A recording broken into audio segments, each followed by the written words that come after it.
bar in the spokes of their wheel to trip them up, to your point. And I think it's important. Democrats, we tend to be a little more judgmental than we should be. This notion of cancel culture, you've been living it. You've been on the receiving end of it for years and years and years. That's real. And Democrats need to own up to that. They've got to mature about this. So look, Aaron, those aren't the only times that we found that he used it. He also used it a lot on social media. Look at a few of these right here. You see there, that is a lot of use of Latinx by him for somebody who said that nobody in his office has ever used that phrase. I never thought I'd see the day Gavin Newsom admitted the truth. For years, he's pushed a narrative about California's wildfires that just didn't add up. But now, a viral clip shows him finally letting the mask slip. After dodging for so long, he actually said what many people suspected all along. For the first time, Newsom dropped the spin and it's got everyone talking. John Fetterman was in the news today. He said, if you're talking about the Democratic Party, he said, if we don't get our together, we're going to be a permanent minority. I agree. And I see you're doing something about it. I applaud it. I think it's great. You've got this podcast. You're talking to people. You know, it's amazing to me that even that is controversial to some people. They call it platforming. If you talk to someone you don't agree with. Yeah. I feel like this country is divided into owners and healers. People who think you can own the other side.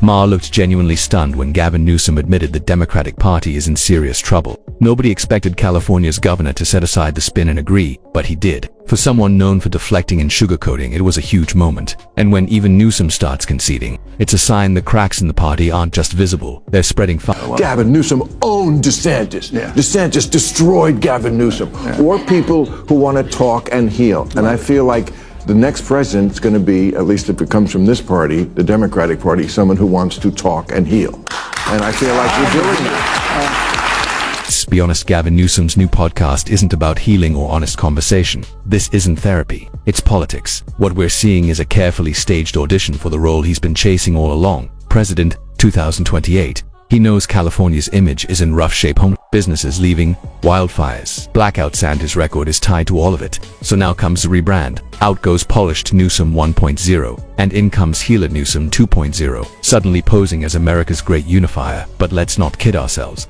It's packaged, rehearsed, and pure political theater. He's not bridging divides. He's polishing his resume. And really, who's buying Gavin Newsom as America's therapist? It's really been interesting, the reaction to the podcast. I mean, we had some controversial figures on, I'll acknowledge that, and Steve Bannon, Charlie Kirk, and some others. But you're right. I mean, this idea that we can't even have a conversation with the other side. You have to. They won. Thank you. That's it. Bottom line. And by the way, or the notion we just have to continue to talk to ourselves, or we're in the same damn echo chamber. These guys are crushing us. The Democratic brand is toxic right now. Newsom keeps saying that if we don't keep talking, we'll end up in an echo chamber. But then he slipped and admitted the Democratic brand is toxic right now. Wait, did Gavin Newsom just call his own party toxic? Because that's exactly how it sounded. The irony here is impossible to ignore. The Democratic Party didn't become unpopular by accident. It happened because of politicians like Newsom, who spend more time on photo ops, scripted speeches, and endless virtue signaling than on actually governing. Just look at California, it's proof of the results. So for him to suddenly call out the rot in his own party, that's rich. It's like the arsonist showing up to the fire and saying, wow, this place really burned down. If Newsom wants to talk about toxicity, maybe he should start with the guy in the mirror. We had a high water mark 2 weeks ago, and that was a CNN poll at 29% favorability. It's dropped in the NBC poll down to 27%. It's one thing to make noise, but you also have to make sense. And I think with this podcast and having the opportunity to dialogue with people I disagree with, it's an opportunity to try to find common ground and not take cheap shots. I'm not looking to put a spoke in the wheel of their, or at least a crowbar in the spokes of their wheel to trip them up, to your point. And I think it's important. Democrats, we tend to be a little more judgmental than we should be. You noticed how Gavin Newsom slips his podcast into nearly every conversation, like it's just an offhand remark. That's classic Gavin slick, calculated, and always selling something. It sums him up perfectly. All talk, no results. He'll polish his words, circle around the problem. And when it's over, nothing's actually changed.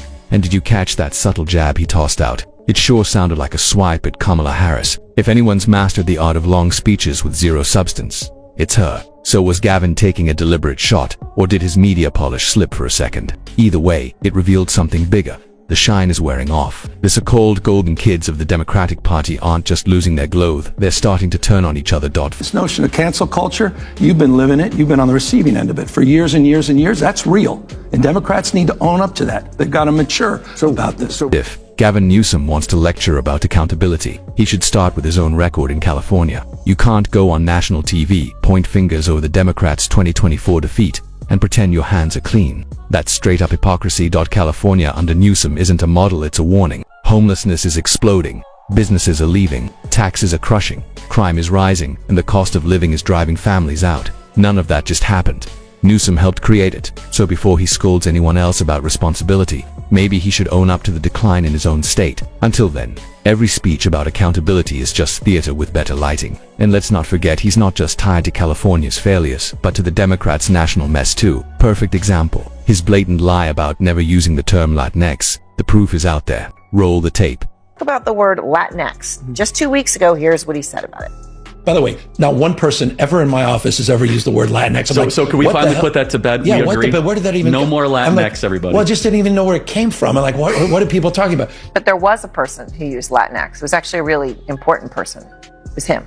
I hope we can really paint a picture in terms of our consciousness of how impactful this has been on the Latinx community. The Latinx and Black communities. You've got politicians that are banning not assault rifles, but the word Latinx. They're not even serious. Now, you see why I was floored when Gavin Newsom actually let a shred of truth slip out. This is a man so hooked on spin and distraction that people expect nothing but polished talking points even when the facts are right in front of him. That's the Newsom playbook: deny, deflect, distract. Meanwhile, Californians are left living with the fallout: homelessness skyrocketing, businesses shutting down, crime on the rise, and families leaving the state in record numbers. Yet Newsom still smiles for the cameras like he's running Disneyland. So when he admitted even the smallest piece of truth, it felt almost impossible. But don't be fooled, Newsom isn't a leader. He's a salesman in a designer suit, selling illusions while California crumbles. And by the way, that wasn't the only time he tossed around the word Latinx. Look, Aaron, those aren't the only times that we found that he used it. He also used it a lot on social media. Look at a few of these right here. You see there, that is a lot of use of Latinx by him for somebody who said that nobody in his office has ever used that phrase. Where it's Bill Maher deserves credit for getting Gavin Newsom to finally drop the act and admit even a sliver of truth. That's not easy. Newsom usually clings to his script like it's a Hollywood teleprompter, but Maher pressed him hard, and suddenly he said what many of us have been pointing out for years. Maybe that's why so many top Democrats avoid Maher's stage. They know he won't throw softball questions or let them hide behind talking points. He challenges, he pushes, and eventually he makes them squirm or slip. For a party built on optics and carefully managed narratives, that's a nightmare scenario. If Maher could crack polished Gavin Newsom, just imagine what would happen if the rest of the Democratic elite had to sit under those same hot lights. I was on KBLA yesterday, with my friend Tavis Smiley. I'm an investor and a supporter of that station. And he said, who do you want for running president? I mentioned, I think you'd be good at the job. Not this year, we know. No, I know. But he said, I don't think he could win. I don't think he could win. He's too progressive coming from this state and what he's done in this state to win in any southern state, any red state. Deep in with this new truth teller routine, Gavin Newsom doesn't have a real shot at the presidency. His record in California speaks for itself. Homelessness out of control, crime rising, businesses leaving, and families crushed by sky-high costs. That's not exactly a winning resume. One rare confession on Bill Maher's show doesn't erase years of failure. Newsom isn't the answer, he's the symptom of the Democrats' bigger problems. That's it for today's video. If you found this breakdown helpful, make sure to hit like and subscribe. I'll see you in the next one.